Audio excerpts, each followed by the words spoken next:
Bismillahirrahmanirrahim. Assalamualaikum warahmatullahi ta'ala wabarakatuh.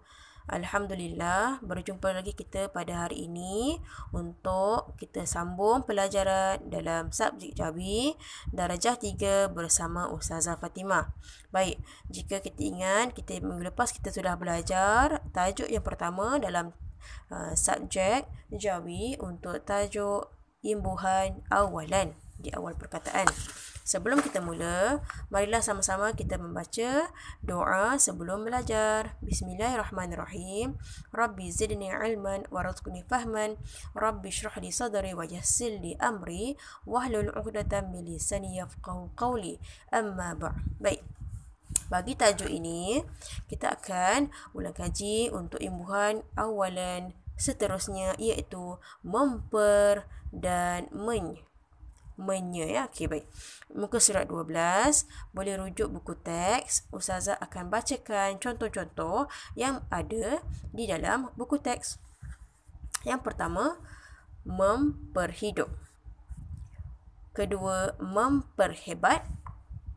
Ketiga, mempergempar.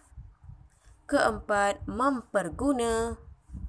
Kelima, menyusun. 6. Menyimpan. 7. Menyapu. 8. Menyikat. 9. Menyalin. Okey, apakah perbezaan imbuhan di antara nombor 1 hingga nombor 9? Dari nombor 1 hingga nombor 4, dia menggunakan imbuhan awalan memper, manakala daripada kalimah yang ke-5 hingga kalimah yang ke-9 menggunakan imbuhan menye. Okey. Baik.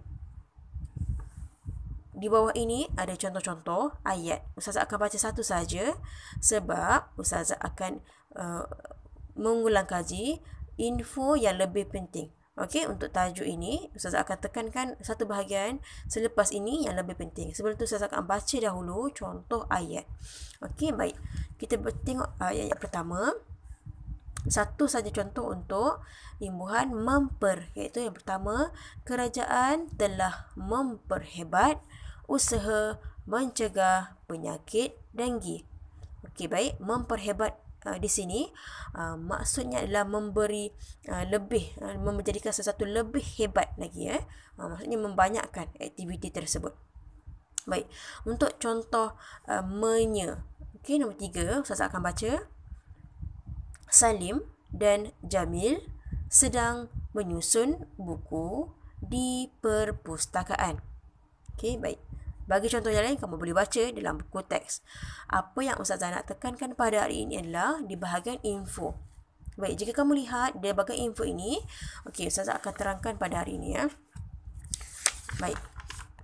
Imbuhan menye dan penye digunakan apabila dimasukkan kata dasar sin ataupun se ataupun huruf s dalam bahasa Melayu. Sebagai contoh, yang pertama, menye. Baik, sebagai contoh, perkataan yang pertama, imbuhan menye ataupun penye berjumpa dengan perkataan yang bermula dengan kata dasar bermula dengan huruf sin. Ya, huruf sin di sini sapu. Baik, apa yang kita perlu lakukan apabila imbuhan menye dan ataupun penye berjumpa dengan kata dasar yang bermula dengan huruf sin ataupun s dalam bahasa Melayu, hendaklah kita singkirkan. Kita gugurkan, ya, kita buang. Huruf sin tu kita buang, tetapi yang lain kita kekal. Huruf alif, pa dan waw kita kekalkan. Ya. Jadi, apabila kita nak tulis kata terbitan yang baru, kita akan dapat menye dan penye tambah apu menjadi menyapu dan penyapu. Baik, kita tak boleh sebut mensapu, pensapu. Tak ada kan? Tak pernah dengar kan? Baik, seterusnya. Contoh yang kedua, kita boleh lihat dari perkataan seterusnya. Contoh, ya.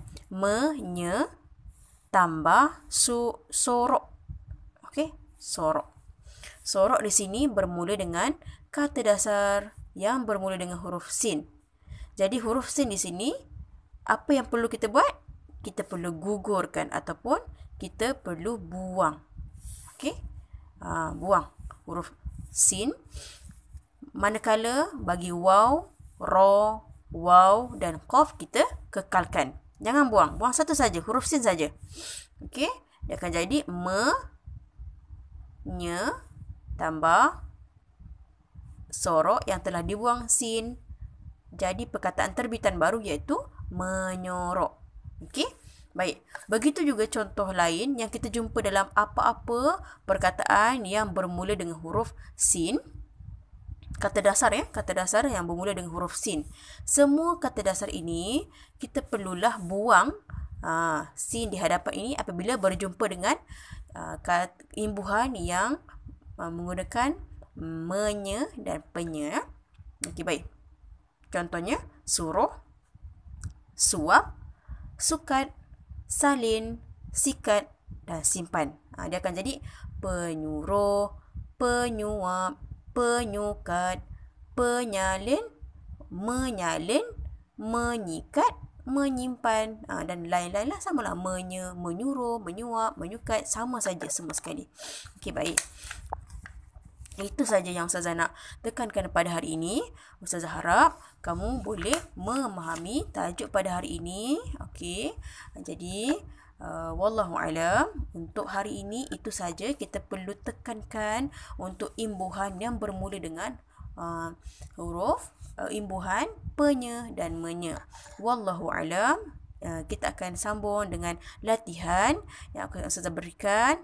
Wallahu alam. ربنا آتنا في الدنيا حسنة وفي الآخرة حسنة وقنا عذاب النار وصلى الله على سيدنا محمد وعلى آله وصحبه وسلم تسليما كثيرا والحمد لله رب العالمين. السلام عليكم ورحمة الله تعالى وبركاته.